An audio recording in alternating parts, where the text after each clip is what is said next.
Olá, sejam bem-vindos a mais um episódio de industrialização. E qual é a coisa mais arriscada que você faz no seu trabalho? Se você falou implantar ERP, pode ser. Implantar ERP é arriscadíssimo, tem muitos riscos nessa história aí.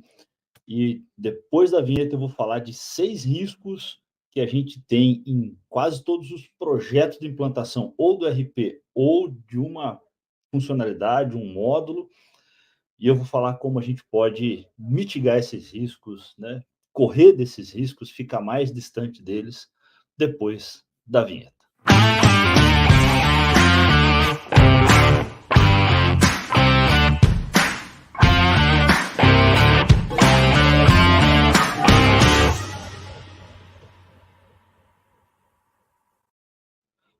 Pois é, pessoal. Quem me conhece um pouco mais de perto sabe que eu gosto de andar de moto e às vezes eu brinco muito com o pessoal, né? O pessoal fala assim: ah, moto é muito perigoso, é muito arriscado, andar de moto por aí, viajar de moto. E aí eu brinco com a turma que eu falo: ó, né, implantar ERP tem mais risco do que andar de moto. Mas, brincadeiras à parte, a gente sabe que um projeto tem muitos riscos, muito risco de dar problema. Eu já trabalhei muitos anos ali com recuperação de projetos em crise, projetos assim que estavam já gerando, indo para litígio entre fornecedor e empresa que está implantando, assim, muita coisa complicada. E aí eu extraí um pouco dessa história aí, dessas experiências de projetos com problema, algumas coisas, alguns fatores de risco e como eu fui aprendendo a lidar com eles para para evitar, para mitigar esses riscos em novos projetos. Então, primeiro já de cara, pessoas e tecnologia. Eu falo muito aqui do tripé, tem um episódio nosso onde eu falei, né, dos pilares da transformação digital, né, pessoas, processo, tecnologia e dados, né? Dados aí é um pilar novo. Basicamente, a gente focava muito em pessoas, processo e tecnologia. Tem a parte dos dados, aí nós vamos falar um pouquinho aqui também. Mas pessoas e tecnologia, qual que é o grande problema, né? E por que pessoas, processo, tecnologia, eu coloco exatamente nessa ordem? As pessoas são mais importantes. As pessoas são mais importantes do que a tecnologia. Não que a tecnologia não seja, mas as pessoas são mais importantes que a tecnologia. E aí, um grande risco é se concentrar mais na tecnologia do que nas pessoas. Esquecer que você tem pessoas que vão precisar aprender o novo software, vão precisar aprender novos processos, vão precisar se adaptar, vão ter atividades paralelas durante algum tempo, atividade do dia a dia, a operação diária, mais a implantação do ERP. E aí, muitas vezes, o pessoal pergunta, né? Ah, mas eu tenho um projeto aqui estimado em X tempo e tal, né? Treinamentos, eu preciso de uma semana, 2, 3 de treinamento para esse processo, para esse módulo. E aí o pessoal me pergunta às vezes, tá, e o que eu faço para reduzir esse tempo aí de treinamento na metade, né? Bom, é só as pessoas aprenderem na metade do tempo. Aí o pessoal se assusta, não, como assim? Né? Não dá para ensinar mais rápido? Não, ensinar é fácil, ensinar é só expor o conteúdo, né? Mas as pessoas precisam de tempo para aprender, tem discussão de como elas vão transformar o processo atual em processo futuro, o que elas fazem no software atual para o software futuro, né? E aí a gente tem um pouco aí, né, então, de HCM, que é o Human Change Management, OCM, que é o Organizational Change Management, então, gestão de mudanças organizacionais, gestão de mudanças de pessoas, né? E aí tem um ponto muito importante aqui para quem vai ensinar processos e ERP, você está ensinando adultos, e aí é muito importante conhecer um pouco sobre andragogia. Lá, muitos anos atrás, eu tive a oportunidade de fazer um curso de andragogia e, olha, foi uma das coisas que transformou a minha abordagem na hora de ensinar ERP para as pessoas, de ensinar processos novos para as pessoas, porque o ensino de adultos, ele depende de algumas técnicas, como analogias, como usar a criatividade da própria pessoa, usar coisas que a pessoa conhece, então você precisa ouvir muito para poder ensinar essas pessoas. Segundo ponto, aí vem a tecnologia, selecionar o software errado, o sistema errado, selecionar um sistema porque o concorrente utiliza, porque a empresa vizinha utiliza, porque a empresa do amigo utiliza, porque está na moda, porque todo mundo está falando nesse sistema. né? Então, uma boa RFP aí, um Request for Proposal, meu Deus, agora me enrolei aqui, né? Request for Proposal, que é requisitos para uma proposta, né? Então, RFP nada mais é do que uma lista de requisitos do seu negócio para o ERP. E aí muita gente erra na hora de selecionar software. Peça para os fornecedores apresentarem provas de conceito, né? As famosas POC, para apresentar as funcionalidades e colocar em contrato garantias, né? Principalmente requisitos funcionais e requisitos não funcionais. Quem já estudou Baboc comigo sabe, eu falo muito também dos requisitos funcionais e não funcionais. São aqueles requisitos que não estão nas funcionalidades, mas eles são importantes para o seu processo, né? E um ponto que é muito importante também nessa jornada de buscar um software, né? É levar as pessoas de operação, as pessoas que vão utilizar, porque elas com certeza vão te ajudar aí a balizar alguma coisa. Então, não olhar só preço, não olhar só software da moda, mas olhar requisitos do seu negócio. Um outro erro que as pessoas cometem é pesquisar RFP na internet, né? Eu vou pegar aqui uma lista de RFP e tal. Eu já tive casos de receber, quando eu ajudava ali o pessoal de arquitetura, receber RFP de clientes, você olhava assim, peraí, mas isso aqui é requisito de processo de fabricação de vinho e é uma empresa de fabricação de moda, de roupas e tecidos, né? Então, não faz sentido, né?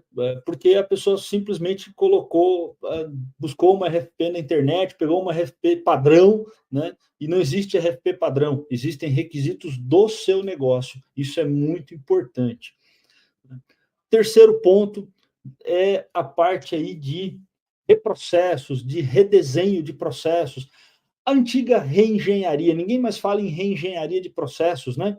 Mas revisão de processos, né? Então, faça uma boa reengenharia de processos. Gente, a reengenharia não morreu, ela só mudou de nome, aí tem vários nomes bonitos no mercado, né? Revisão de processo, as easy to be, cuidado para, como diz meu amigo Dácio, né? Lá do BPM Talks, né? Cuidado para não virar o ESIS, não virar um SB. Quando você começa é muito comum a gente começar a mapear um ESIS numa empresa, que é o processo atual, as pessoas começam a interrogar o consultor perguntando funcionalidades do software. Mas vai fazer isso, vai fazer aquilo, como eu faço isso, como eu faço aquilo? Eu tenho um processo atual, mas eu quero um processo futuro assim já. E aí você não foca no desenho do processo atual, aí vai fazer o processo futuro sai, não é o processo que deve ser, mas sai sonhos e desejos, né, muito fora da realidade, né, muito fora do que é execuível, do que se consegue executar, né? Então, chega na hora de implementar, as coisas não batem, não fecham, né? Você não consegue implementar, então, muito cuidado, tente colocar todos os pontos de decisão em fluxos, né? Fluxos de trabalho, fluxos de processos, comunicação, como as comunicações vão acontecer, integrações entre áreas, entre os silos da empresa, né? Tem gente que fala, tem que eliminar os silos. É muito difícil eliminar os silos, mas você consegue integrar esses silos. Padronização, né? Então, nesse desenho de processo olhar o processo atual, olhar o processo futuro, não pule essas etapas, né?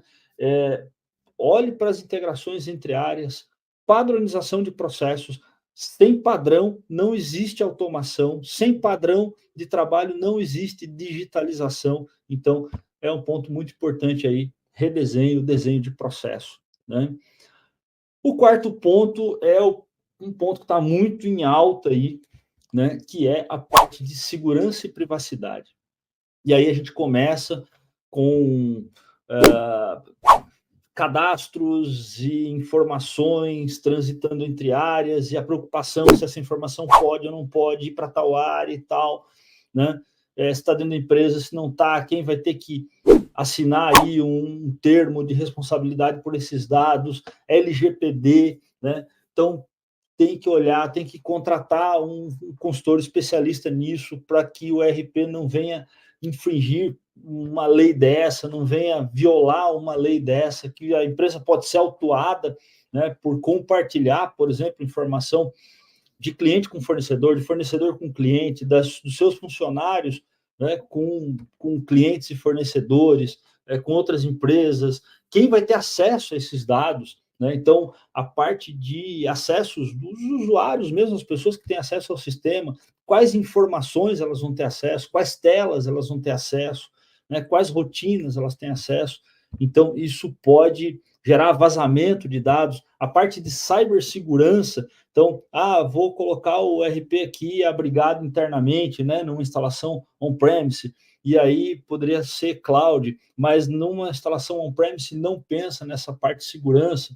Então, o cloud, às vezes quer um cloud que é mais fácil, tem menos protocolos, é mais tranquilo de acessar as informações, mas aí tem menos protocolos de segurança e um risco maior aí, né, de alguém que não deveria ter acesso a essa informação, ter acesso à informação, alguém violar, vazar dados, né?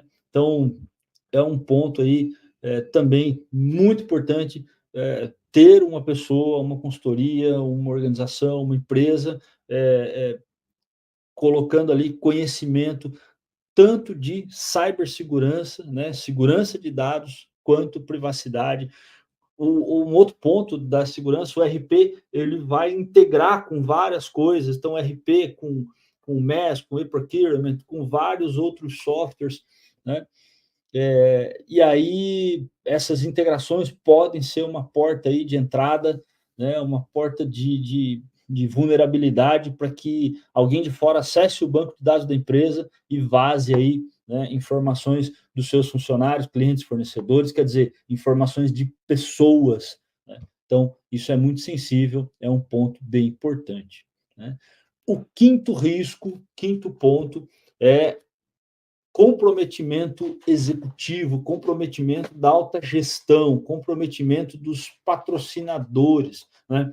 Um projeto de ERP, um projeto de transformação digital, ele depende muito fortemente aí de comprometimento da alta gestão, da média gestão, né? Porque vai gerar muitas mudanças, né? E as pessoas, querendo ou não, têm medo dessas mudanças, têm medo, têm receio, e isso precisa ter um processo de comunicação, de apoio, de patrocínio, né?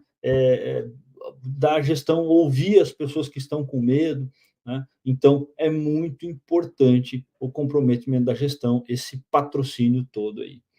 E o sexto ponto, né, que é extremamente importante, é a qualidade dos dados. Então, má qualidade de dados é um risco altíssimo para uma implantação de RP.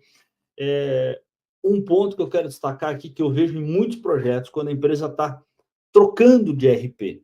Ela vinha ali com um RP de muitos anos, às vezes tem empresa que já está ali 10, 20, 30 anos com o mesmo RP, e aí a empresa cresceu, ela precisa de um RP mais moderno, ou ela foi adquirida por uma outra empresa, então um processo aí, né, de merger and acquisition, um M&A, né, e aí nesse M&A você tem a empresa comprada, né, tem que colocar o RP da compradora, e aí a gente vê muito nesses projetos, se eu já tenho tudo aqui no RP, então eu quero fazer aqui um Ctrl+C, Ctrl+V, eu quero fazer uma migração de dados, né, do meu sistema antigo para o sistema novo.